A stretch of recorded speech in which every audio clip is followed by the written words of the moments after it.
Ang ginawa ko na lang, nagisa ko ng bawang sibuyas. At tapos, ginisa ko yung kanyang sauce. Siyempre, nilagyan ko pa ng konting pampalasa para lumasa. Actually, meron na siyang lasa. May lasa ng ham, may lasa na siyang cheese, may lasa siyang shrimp. Maganda yung aking nabili, masarap. Bibili pa ako doon. Ito.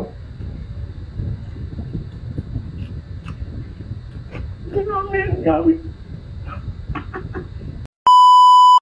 So ayan guys, samahan niyo ako kumain ng ating carbonara ang niluto ngayong umaga. Ayan, nag-crave lang kasi ako. Actually, nung isang araw ko pa itong gustong kainin, pero nauna yung spaghetti. Siyempre sabi ko, may kalahati pa akong noodles, ay gagawin ko siyang carbonara. Ayan o, mapapanood mo ko yun sa aking long form video, paano magluto nitong carbonara recipe na walang ham. At saka siyempre, hindi mawawala sa atin yung kape. Yan yung kape natin. Napakasarap. Napakasarap. Saka kain tayo.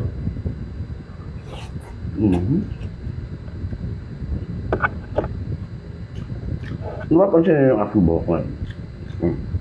Di ba nagpa-curly ako, nagpa-kulot ako?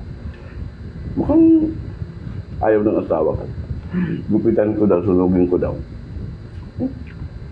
Para sa akin, okay na, mabagay naman, di ba? Gusto mo yung ganyan ko pa. Parang isang carbonara. Spaghetti. Nakakain ng spaghetti, carbonara. Ganito nung naisip sa buhok, no? Parang, yung sarap ng carbonara pa. Wala tayo. Ano ba tawag doon? Yung ham niya manipis? Ham ba yun? Basta yun na yun. Kung wala kayong ham, kung gawin nyo na lang, magprito kayo ng Argentina or meatloaf.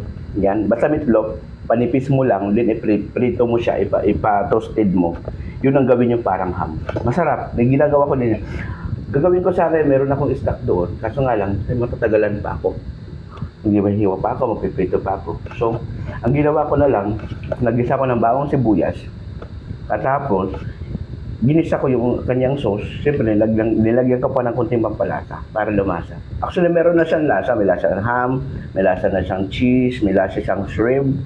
Maganda yung aking nabili, masarap. Bibili pa ako doon. Ito.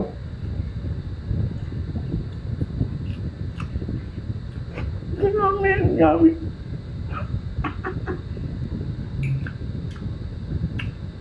Masarap na. Masarap.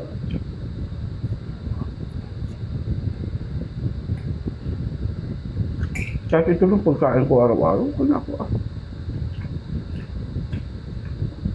Saso,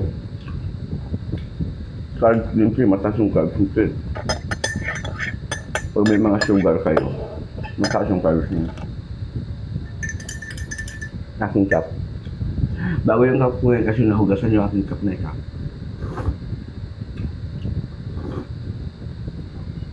Ha?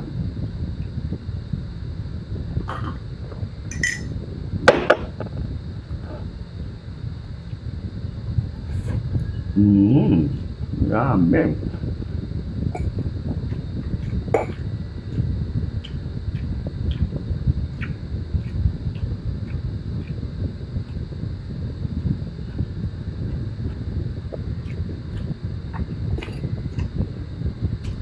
At masarap. Magluto na rin kayo.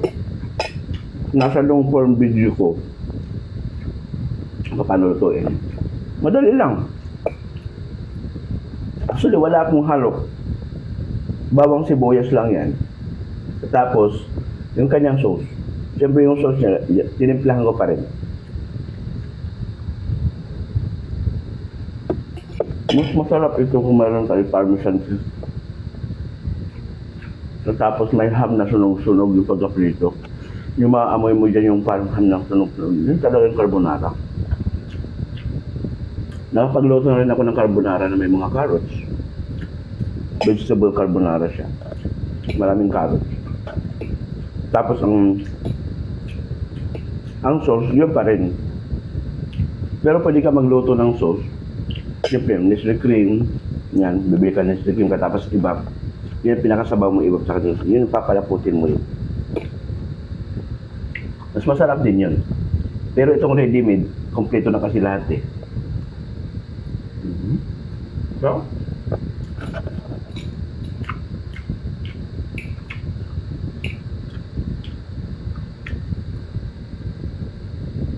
Kami, tayo.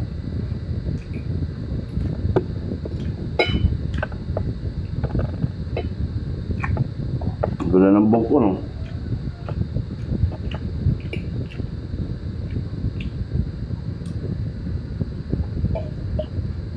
So, ayan guys. Thank you for watching. Kung gusto yung makakain ng carbonara at kabalo ng carbonara, panoorin nyo yung long form video ko. Makikita nyo kung paano ko ito niluto. Mas matipid, mas mura, walang gastos, mas masarap. Thank you for watching. Bye-bye. Follow and share. Don't forget to subscribe.